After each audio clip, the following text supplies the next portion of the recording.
How's it going, everybody? Dieter Kurtenbach, Wes Goldberg. We're here at Chase Center, where this guy, Wardell Stephen Curry, played his first game in 4 months and looked pretty good doing it. Now, the Warriors lost. That is kind of their thing as of late. But what did you think of Steph's debut, second debut of the year? Yeah, he needed a few minutes to knock the rust off, which was pretty clear. He missed his first 4 3-pointers, which, look, I think we could expect that. The guy hasn't played in 156 days. He hasn't played basketball, hasn't shot a ball in a basketball game for that long.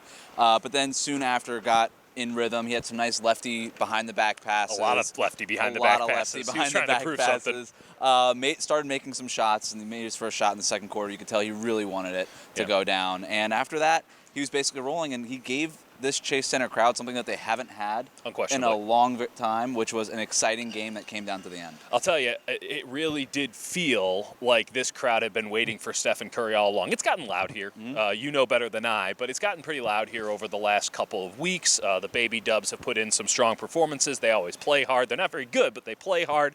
People love to see good effort on a basketball court. It is something that we don't get too often in the NBA, it seems, these days.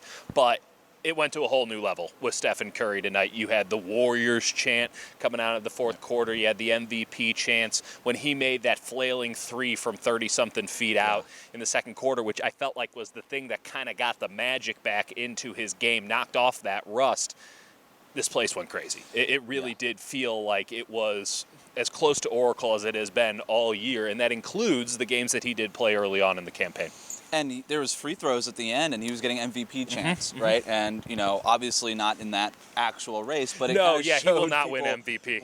What they had been missing. And look, no disrespect to Eric Paschall or any of these other guys who have taken on the scoring load while he's gone, but they're like Steph Curry came out and scored 23 points in his first game back. I mean, in a game where he was clearly rusty, coming back, he managed to put up 23. That's sort of what this Warriors team has been missing, is sort of that effortless thing. That it has been so much effort to do literally everything this season.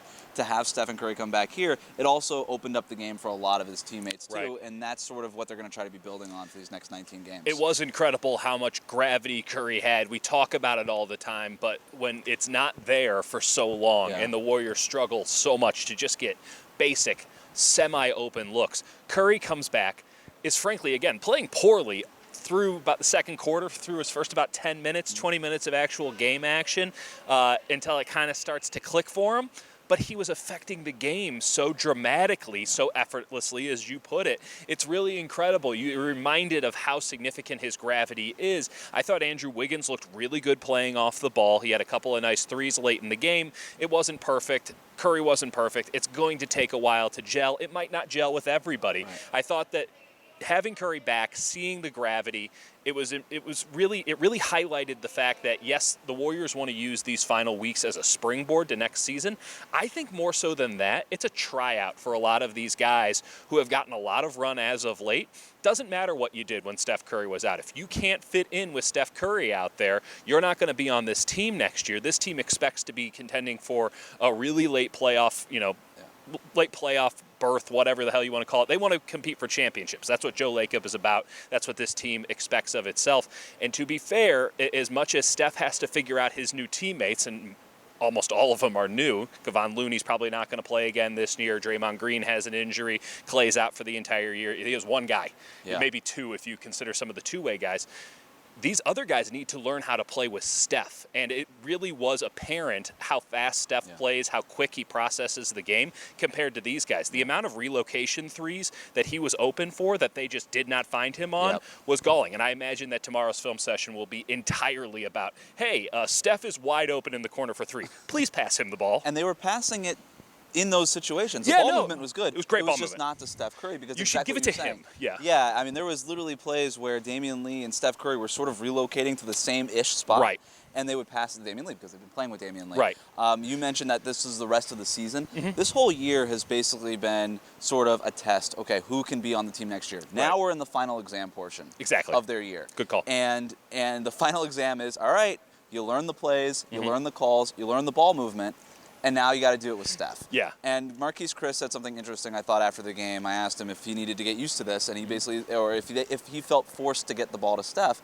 And Steve Kerr literally told the team, don't feel forced to give the ball to Steph. Play the way we've been playing, because we've been preparing for this moment. Yeah. That was true. The ball movement was good. The assist-to-turnover ratio was good tonight. However, they need to get the ball to Steph a little bit more. Yeah, listen, I don't want to hold it against any of these guys for not recognizing that Steph is wide open in the corner. Nobody else plays the game with the kinetic energy that Steph Curry plays with. It was impressive, though, that he was able to come back. Clearly, the extra rest and those conditioning drills that he was doing in Santa Cruz, they helped out because he looked like he had his wind. He probably could have gone a lot further than he did tonight. They're trying to ease him back into it as best they can, but he didn't look in any way limited by his conditioning going into this one. On the flip side, the guy that I'm really interested to see, and I know that you'll get a kick out of this, Jordan Poole did not have a good game tonight. And Jordan Poole has looked really, really good as a secondary ball handler, and I think, honestly, he's probably the leader in the clubhouse to be the point guard for the second unit with next year's team. I know that we're extrapolating out there pretty far, but that is an important role for this team going into next season, again, with the expectations raised. It felt like he didn't really know what to do with Curry out there. It was almost a Monstar Space Jam situation where Curry gave him all of his powers when he was on the bench, and then he got him back when he came back on the floor. Interested to see how Poole and Curry mix together, and if they can mix together, that might be very informative for the Warriors, as it is with every player. But him in particular, I'm very interested, acutely interested in seeing, because I don't really see the match right now, but if it does exist, it could really be spectacular with their ability to create both on and off the ball. And Steve Kerr wants Jordan Poole to keep creating the way he has been. This is his role. In the NBA, this is going to be how he plays. I'm glad he found it. It was looking rough there for a while. It was, and they tried to make him a catch-and-shoot guy. He just wasn't that. And he shouldn't have been that in Michigan. We saw how things have been working out for John Beilein recently. John Beilein's really killing it.